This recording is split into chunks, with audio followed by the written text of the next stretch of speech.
My name is Crystal from the Willing Vessel podcast, and today we are going to make Martha Washington candy. My family makes Christmas candy every year. I've been making Martha Washington candy with my mom since I was very young. We used to come home from school and my mom would have the inside made up and we would make all the balls and help her dip them. So your first ingredient you need is a stick of butter,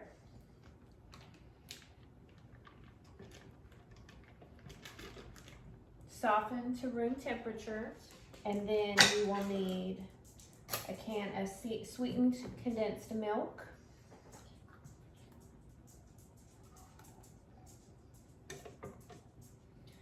now I made these for most of my adult life.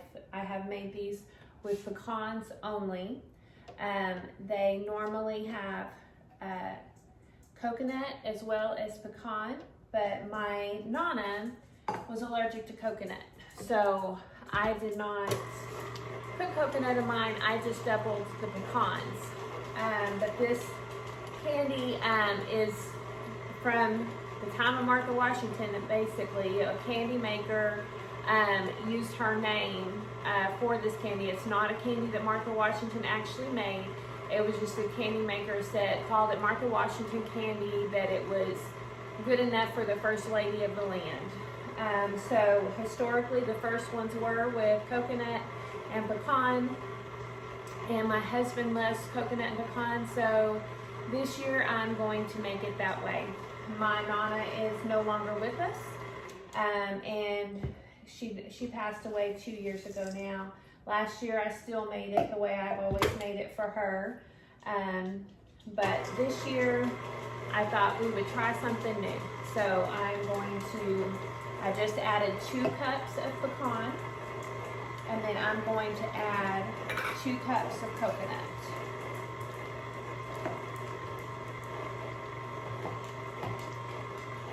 But in the past, since I just did 4 cups of pecan, and it was still very yummy. So if you don't like coconut, which I know some people don't, you can just double the pecan. I'm adding vanilla, about a teaspoon. I never measure vanilla because it's vanilla and it's delicious.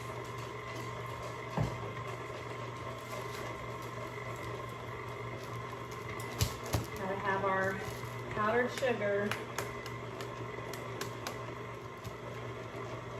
My job when I was a little girl, we had one of those nut things that you turned the handle. I don't know if any of y'all are old enough to know what that is, but that was my job when I was little, anytime my mom was baking. And then as an adult, I've used all the electric doodads and stuff like that. But now I've gotten to where I just chop my nuts by hand.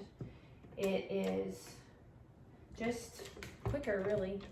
And I don't have another electronic device to clean up afterwards. So I'm going to add in 2 pounds of powdered sugar. I put a little bit in a bowl because I will need that whenever I roll out the balls.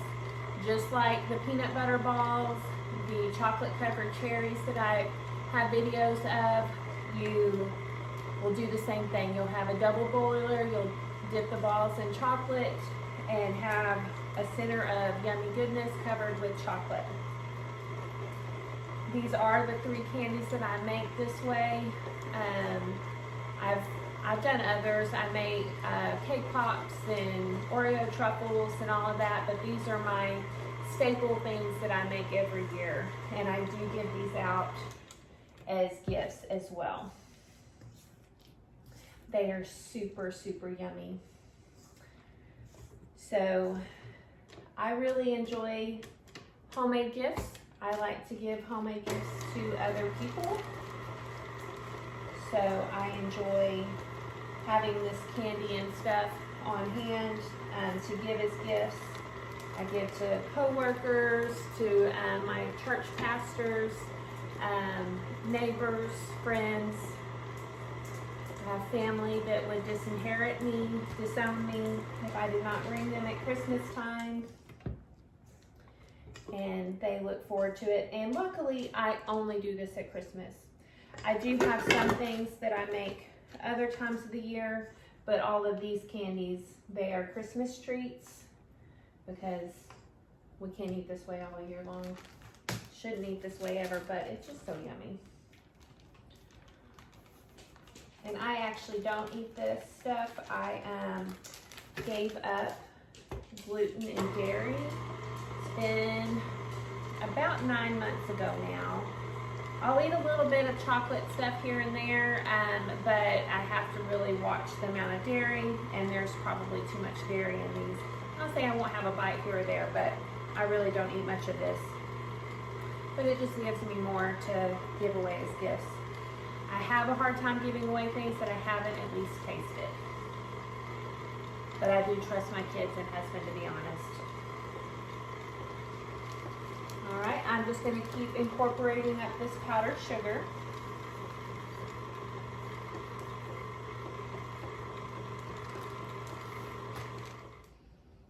Okay, we have this all mixed in. My husband is not here right now. He will be very disappointed because he would want to lick the beater. All right, so it's a pretty stiff consistency. It's a little sticky. That's why I will use powdered sugar. So have my parchment lined cookie sheet here, and I will use cookie dough and have powdered sugar on my hands. Use the cookie dough, pop it out, roll it into balls. And then I will put these in the freezer to get a little bit firm before I dip them into the chocolate. Another way you can do this is you can actually put the dough itself, the bowl of dough, into the refrigerator and come back and do it that way. I just prefer to do it this way. And once you get used to doing this, it's really not difficult. At first, you probably might feel a little bit overwhelmed by all the different steps, but just take it step by step, and it's super easy to make, and you'll get to pass on all those memories with your kids. So we will come back. I'm going to roll these all up into balls, and then we'll come back and we'll go over the double boiler and dipping them into chocolate. Right, we are back. So I have the candy all rolled into balls. Show you. I have 2 cookie sheets full, and I have a double boiler. I do not have anything fancy. I've tried different ones, but the thing I like the best is I have a saucepan. I can lift this, it's kind of heavy. I have a saucepan with water, a glass bowl that fits over the top of it, and you want to use a double boiler because it does burn. You use a block of the Gulf wax, and that makes your candies get really shiny. The chocolate gets really shiny, but it also holds that shell, and you don't taste it.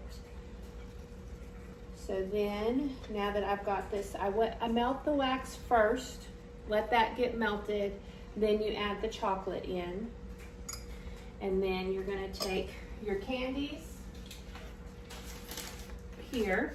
So take your candies, use a toothpick, stick it in there,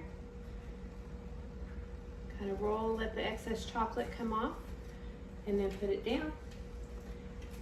And I'll get a couple of candies going,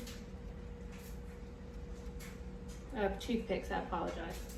Toothpicks going, then I'll roll that one off that one, go to the next. Okay, Now, normally I'll go through and I will dip all of these before I cover the holes, but to take and cover the holes on the top and to make them pretty, you could turn them upside down, re-dip them. I usually just take and drizzle the chocolate over the top and make it look pretty this way. Now, at the end of your project, if you still have chocolate, remember there is wax in here, so you do not want to pour your melted chocolate just down the drain, because then it's going to harden. So, and also, why would you want to waste all that chocolate? So you pour it out, get your wax paper and cookie sheet just like this, and you pour it out, let it harden and set up, and then you can save it, or your kids can come and eat it, but you can save it for another project. So you don't want to waste that chocolate. So I am going to get all of these dipped. Thank you so much for watching. Again, I'm a part of the Willing Vessel podcast, and I have a blog as well at crystaldawn101.com. So if you'd like to check any of those out, and I'll be uploading more candy making and baked goods to the channel, and let me know if you would like to see more of that. Thank you.